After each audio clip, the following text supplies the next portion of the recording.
ഇന്നത്തെ നമ്മുടെ lunch video എന്ന് പറഞ്ഞാൽ ഒന്നുമില്ല, സിമ്പിളാണ്. ഒരു മത്തങ്ങ അരിശ്ശേരിയും പിന്നെ ഒരു കാത്തോരനും വയ്ക്കുക. അപ്പോൾ കായിൽ 2-3 പഴുത്തിട്ടുണ്ട് കേട്ടോ.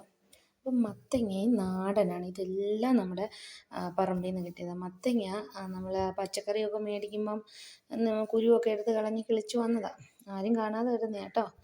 നല്ല ടേസ്റ്റ് ആയിരിക്കും നാടനായതുകൊണ്ട്. അപ്പോൾ ഇത് നമുക്കൊരു എരിശ്ശേരി വയ്ക്കാം, ഇതൊരു തോരൻ വയ്ക്കാം. അപ്പോൾ ഇതിനകത്ത് 2-3 പഴുത്തിട്ടുണ്ടേ. ഇത് ഞാൻ കുറച്ചേ എടുത്തിട്ടുള്ളൂ. നമ്മളൊന്ന് കട്ട് ചെയ്ത് നോക്കിയപ്പോൾ നല്ല ഫ്രഷാണ്.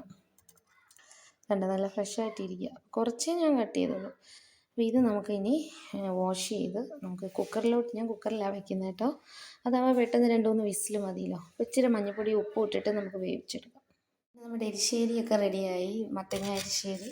ഞാനിപ്പോൾ തേങ്ങയും കടുക് വറുത്തിട്ടിട്ടുണ്ട്. തേങ്ങയും കൂടെ ഇച്ചിരി വെള്ളമായി പോയോ എന്നൊരു സംശയമുണ്ട് കേട്ടോ. പക്ഷെ ഭയങ്കര ടേസ്റ്റാണ്. ഒരെങ്കിൽ നമ്മുടെ വീട്ടിലുള്ളതല്ലേ, നാടനാണ്.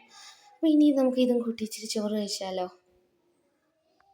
ഇത് നമുക്ക് അമ്മയ്ക്ക് കൊടുത്ത് നോക്കാം, എന്താ പറയുന്നത് നോക്കാം. എഴുന്നേൽക്കൂ, കഴിച്ചു നോക്കൂ. ചൂടുണ്ട്, കഴിച്ചു. ടേസ്റ്റ് ഉണ്ടോ? ഓക്കെ. അങ്ങനെ അമ്മയ്ക്ക് ഇഷ്ടപ്പെട്ടിട്ടുണ്ട്. അപ്പോൾ ഇന്നത്തെ വീഡിയോ ഇത്രയേ ഉള്ളൂ. ചെറിയൊരു വീഡിയോ ആണ്. ഇഷ്ടമായാൽ സബ്സ്ക്രൈബ് ചെയ്യുക. Okay, by.